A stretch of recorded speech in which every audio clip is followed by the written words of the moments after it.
Aquí estamos para toda la República Dominicana y el mundo. Elemental, mi querido Juan. Qué texto tan maravilloso.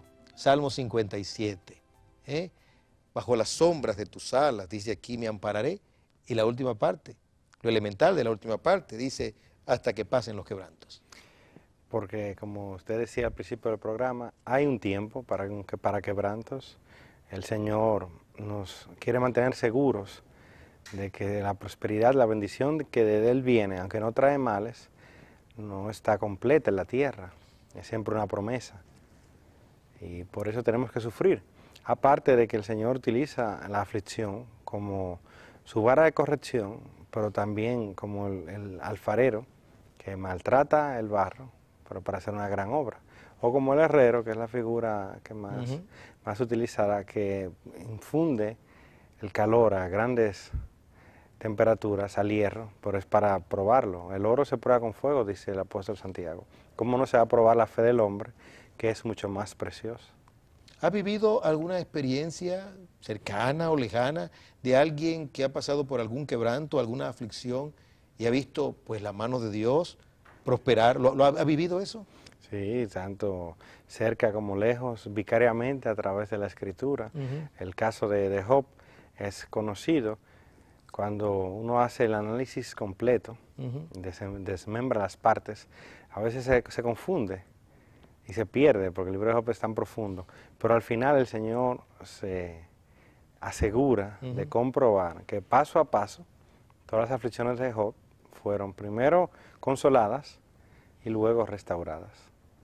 ¿Cómo podríamos nosotros de manera práctica, ¿verdad?, hablar de los quebrantos? Porque asociamos quebrantos con enfermedad. Estoy quebrantado. De salud. Pero creo que quebranto el concepto es mucho más amplio, porque dice, y en la sombra de tus alas me ampararé hasta que pasen los quebrantos. El mismo David, no era un problema físico probablemente que estaba teniendo allí. En el Salmo era un problema que, según lo leemos al revisarlo completamente, al revisar el contexto, es un problema grave.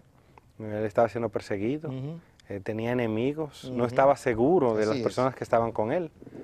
Recuerde el caso de que eran personas que no lo veían como rey, lo veían como su jefe. Era una banda, él aún no había sido coronado como el rey de Israel. Y el grupo en un momento decidió matar a David, los más ásperos del grupo que andaba con él. Entonces él le tenía probablemente más que respeto, temor a algunos de ellos. Y el quebranto venía emocionalmente, venía también el aspecto, que es seguro que a él algunos le decían que no siguiera haciendo, que no se siguiera comportando bien, porque el quebranto venía por él comportarse bien. Si él hubiera, o en apariencia, si se hubiera rebelado contra Saúl, en el momento aún en el que no ha sido coronado, el reino era de él de todas formas, pero él sabía que a Dios le gustan las cosas de la forma correcta.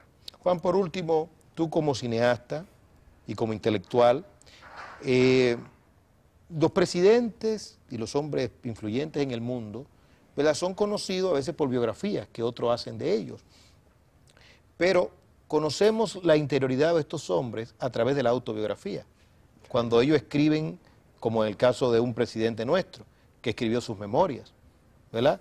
A lo mejor distorsionada, quién sabe, aquí no, porque aquí encontramos un hombre delante de Dios que se abre y descubre su ser. Entonces, cuán importante es conocer a los hombres no en su mover o en sus actuaciones políticas o comerciales, sino en la interioridad de su recámara, en el aposento secreto. Creo que mucha gente quisieran conocer la vida interior de presidentes y compran esos libros ávidamente. ¿Cómo podés asociar eso que estoy diciendo con esta apertura de corazón de David? David era rey, es el primer rey de importancia en Israel, porque Saúl, aunque fue el que formó la nación como tal, hacia afuera no tuvo un reinado muy reconocido y concluyó incluso suicidándose en derrota delante de sus enemigos. David es el rey que derrota a sus enemigos, los enemigos de Israel. Y entonces, aparte de que fueron 40 años de reinado, fueron 40 años de gran prosperidad. Primero es una prosperidad que inicia siendo religiosa.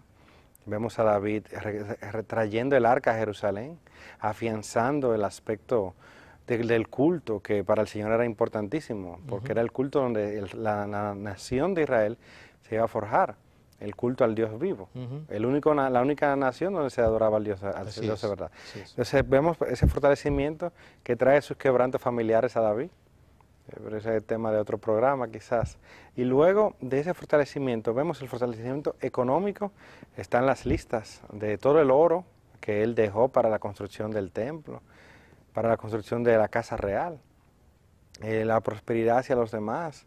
Vemos la cantidad inmensa de exportaciones que tenía Israel en la época de David, exportaciones agrícolas principalmente. Entonces estamos hablando de un tipo de reinado que es un reinado que se busca, el reinado que prospera, el reinado que levanta al pueblo. Entonces el Señor no solamente nos tiene eso, sino también nos tiene abierto el alma a un poeta. Entonces no es solamente interesante, sino es también agradable de leer.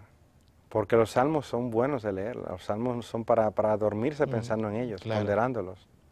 Te lleva, perdón que añada una pregunta más, te lleva a admirar a David, porque yo realmente siempre he sido un admirador muy especial de David, y ya 30, 40 años casi leyendo a David, sigo admirándolo, y yo no sé si cuando estemos en el cielo yo veré a Jesús, lo abrazaré, Señor, qué lindo, qué bueno, y también entonces preguntaré por David. Probablemente todos preguntaremos por David, porque el que no sabe, que admira a David, no se conoce internamente, porque no hay un solo cristiano. Aparecerán casos, por supuesto, no sé, la certeza no debe ser absoluta, solamente la Escritura, que no tenga un salmo para sí. Así es.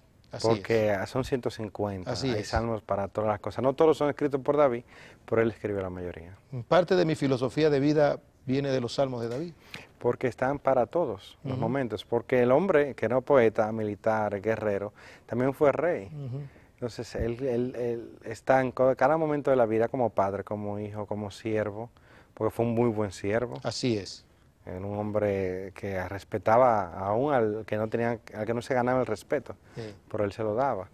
Y como amigo, es un gran amigo de Jonatán, de Natán, el profeta, y también amigo de sus amigos. Un hombre conforme al corazón de Dios, el dulce cantor de Israel.